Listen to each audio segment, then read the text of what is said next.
Terurai benang merah para pelaku caplok tanah Gunung Gelis.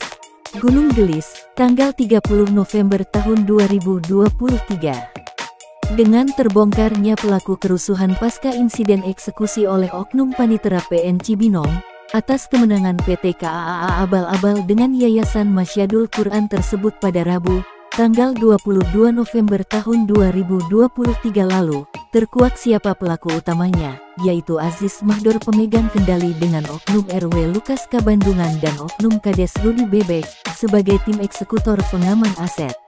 Dan semua oknum pelaku dibiayai oleh Evelyn dan Stephen, dari PT Sumarekon Tbk, karena Aziz Mahdor yang menjual dan meng-take over tanah saya kepada PT Sumarekon Tbk, dan semua atas perintah dari Muljadi Budiman sebagai tokoh 9 naga.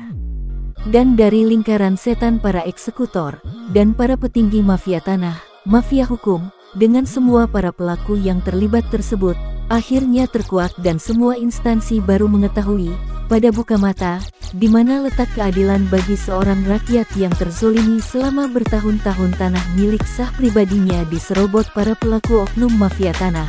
Dan dengan adanya beberapa pemberitaan yang diangkat melalui media online, media streaming dan media cetak yang dari 2021 hingga saat ini dibuat Jimmy Mamesah untuk membongkar langsung oknum pelaku caplok tanah di 4 desa. Banyaknya masyarakat di 4 desa yang menjadi korban para mafia tanah, mafia hukum wilayah Bogor. A1 dari data yang bisa dipercaya keakuratannya, dari banyaknya hak-hak tanah rakyat yang dibebaskan, belum semuanya mereka mendapatkan ganti kerugian atau pembayaran, bermula DP atau uang muka dan setelah itu penghentian pembayarannya karena keluar HPL Pemda. Settingan seperti itulah yang membuat rakyat menjadi tersakiti hati, menderita dan menjadi korban rampas HPL dan selanjutnya sudah dapat dibayangkan bagaimana kelanjutannya. HPL produk rekayasa modus 378 ciptaan oknum Sekda Burhanuddin. Dan saat ini di tahun 2023 warga korban rampas HPL Pemda sudah meluas hingga ke sebagian wilayah Kabupaten Bogor. Seperti penyakit menular, warga tak berdaya melawan, terlebih merebut kembali haknya. Dan ini pernyataan Jimmy Mamesah, salah satu warga terzolimi dirampas tanah miliknya 70 hektar di Gunung Gelis, dan sudah 8 tahun memperjuangkan hak miliknya yang dicaplok paksa para oknum gembong teroris tanah. Ini katanya, jika rakyat 4 desa punya data fakta yang akurat, tuntut jangan takut, walaupun oknum-oknum banyak dari aparat pemerintah, aparat yang menipu rakyatnya itu bukan aparat melainkan keparat. Dan jika ada pejabat yang ikut terlibat itu adalah pejabat yang menjadi penjahat, tidak malu kepada rakyat, karena gaji serta pakaian yang ia terima adalah dari uang rakyat, ucapnya. Jimmy juga menambahkan, rakyat jangan mau tertipu diarahkan ke pengadilan oleh mereka, karena nantinya sudah pasti akan berujung kalah. Semua itu sudah ada settingannya. Karena akan ada oknum pengacara preman koprol bambu yang akan main jual beli hukum, melobi-lobi oknum panitera pengadilan. Dan akhir satu gugatan sudah tentu berakhir di kekalahan warga sebagai pemilik tanahnya. Maka jika sudah seperti itu, jelas rakyatlah yang akan menjadi korbannya.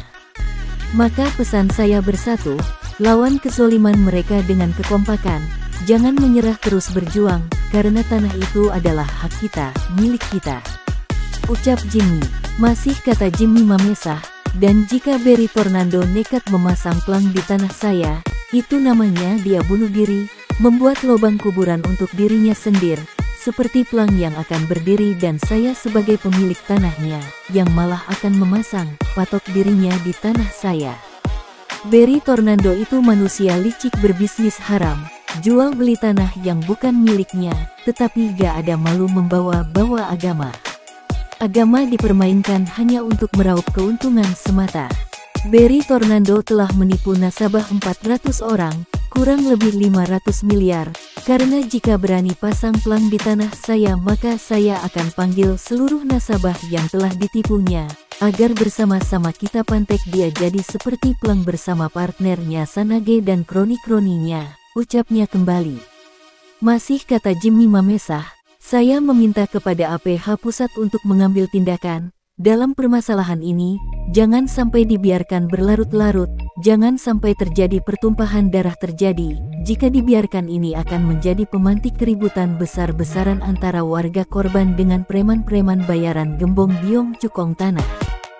Jangan benturkan warga korban dengan para eksekutor lapangan para mafia tanah di 4 desa, karena perang bintang bisa terjadi. Para oknum akan berbuat semena-mena, arogan kepada rakyat pemilik tanahnya. Saya tidak mau kemarahan warga korban nanti bisa meluap tidak terbendung jika dibiarkan tanpa tindakan. Karena sekarang sudah banyak para pelaku, oknum-oknum baru bermunculan. Semua biang keladinya adalah 9 naga. Kami meminta bukan saja usir 9 naga dari Indonesia, tetapi tindaklah hukum seadil-adilnya untuk oknum-oknum yang terlibat 9 naga. Maka untuk itu kami meminta APH secepatnya tangkap dan adili seluruh preman-preman bayaran dan oknum-oknum yang telah mempermainkan hukum di negeri ini. Peran pada masing-masing aksinya sudah jelas terpampang nyata, jadi APH tidak perlu memikirkan lama-lama tetapi berpikirlah dampaknya jika dibiarkan lama-lama. Karena jika dibiarkan akan mengganggu pesta demokrasi, mereka akan membuat keonaran di pemilu 2024, ini sudah ada settingan. Ujar Jimmy geram, dan adanya share pemberitaan yang dibagikan kepada beberapa grup para petinggi negara, jenderal-jenderal, menteri-menteri hingga grup kepresidenan Jokowi, hingga ada beberapa yang memberi tanggapan dan komentarnya, seperti dari RI 1, anggota DPR RI Komisi 3, Menko Polhukam, Kompolnas dan Kapolri. Tetapi pada kemana APH ya? Ini hukum mau ditegakkan apa tidak? Karena ini yang dihadapi rakyat adalah mafia tanah kelas Nusantara, yang semuanya bisa dibayar dibeli oleh orang-orang yang serakah, tokoh 9 naga. Dan saya Jimmy Mamesah menyatakan sekali lagi bahwa tanah saya bukan milik PT KAAA, dengan denah peta aslinya ada di saya karena PT KAAA tidak punya tanah. Dan jika ada perusahaan atau PT-PT yang berminat dengan tanah saya, bisa menghubungi saya langsung, dan jika ada oknum yang dengan sengaja mengancam atau mengintimidasi, mengintervensi wartawan itu salah besar, hubungi saya saja langsung karena saya berbicara ke wartawan itu sesuai dengan fakta bukti akurat. Dan saya Jimmy Mamesah akan bertanggung jawab atas semua isi pemberitaan ini, karena semua alat bukti, foto dan rekaman ada di saya semua sudah saya share kepada APH Bersih, Kemenko Polhukam, Kementerian ATR BPN RI, Bareskrim Polri, Panglima TNI, KPK dan Bapak Presiden RI Insinyur Haji Joko Widodo dan saya akan terus membuat pemberitaan 2 oknum panitera PN Cibinong ini, sebelum ada tindakan untuk menangkap 2 oknum tersebut dan jika ada yang terkait serta ingin mengetahui pemberitaan yang saya buat ini dapat menghubungi saya langsung Jimmy Mamesah, di nomor WA 0823 1580 0800 atau bisa langsung kepada Jubir KPK Ali Fikri di nomor WA 0852 1607 5917 atau langsung ke KSP Muldoko nomor WA 0813 2007 1957. Ungkap Jimmy Mamesah mengakhiri wawancara. Salam NKRI, NKRI harga mati. Merdeka.